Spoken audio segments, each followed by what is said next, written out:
Alright guys, this is Vaderade19 again, and today we're going to talk about the B1 Battle Droid and its release.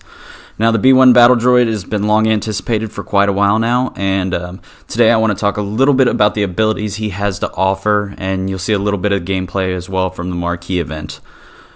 B1 Battle Droid's a fragile separatist attacker that overwhelms their enemies with numbers, and this has got to be one of the most unique characters yet that I have experienced in Star Wars Galaxy of Heroes. So far, it's pretty good. It works well with Chewbacca, but eventually the ultimate test for it to see how well it works is when we get the Grievous rework. Now, we'll quickly go over his abilities. This won't be that long of a video, but his first ability is B1 Barrage, and this is going to be his basic attack. And the text for this is deal physical damage to target enemy.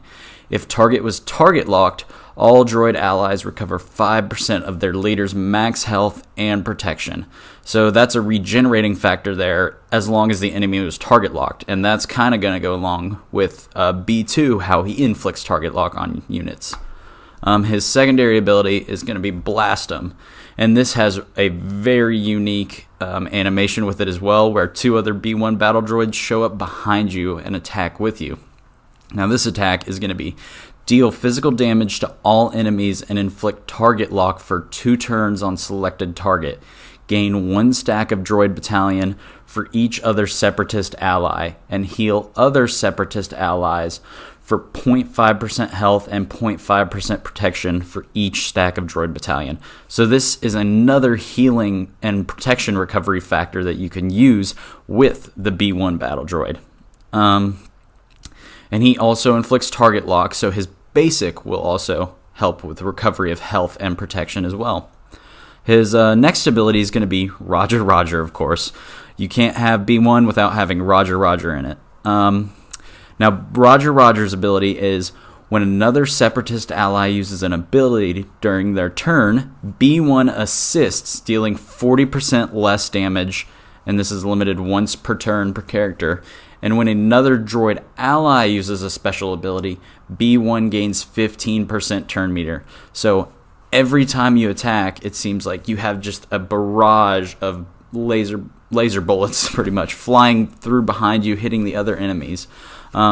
It's great because it's a little bit extra damage in there that really helps out and goes a long way. And then also the turn meter gain if the droid ally uses a special ability.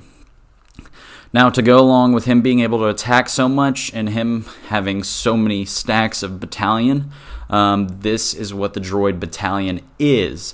Now, B1 can't score critical hits or be revived. B1 has no protection, 1 health, and 100 stacks of droid battalion, and can't be defeated or destroyed while they have droid battalion.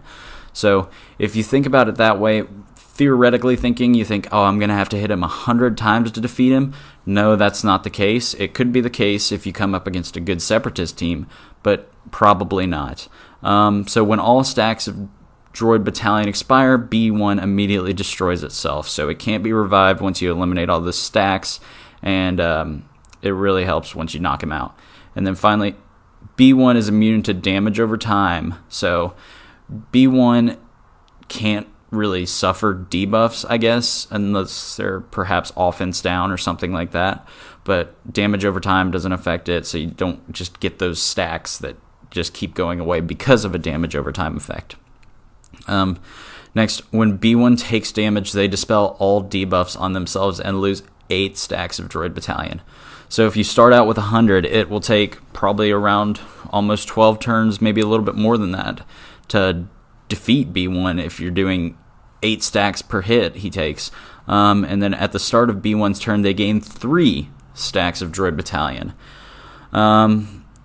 So that adds on a little bit, not as much as he loses, but then the final little bit of text here in the droid battalion ability is each stack grants B1 plus 2% offense and separatist allies 0.5% tenacity and critical avoidance. So that kind of helps with the survivability of the rest of the separatist allies, and B1 also gets a bonus offense increase there for each stack. Now, when you get down to the lower numbers, it's obviously going to get weaker and weaker, just like in the movies, but I think if Grievous gets a decent rework, and with the target lock that B2 inflicts, and how they're going to be separatist droid allies there with him, really, the full team with Droidica and the rework Magna Guard, I think that this team is starting to lead more and more towards the potential of a new meta. But really, again, it all depends on how General Grievous is. That's really it for this video. If you liked it, give me a thumbs up, and please make sure to subscribe to my channel so that you can not miss out on anything and you can catch up on good news. So, all right, guys, thanks again.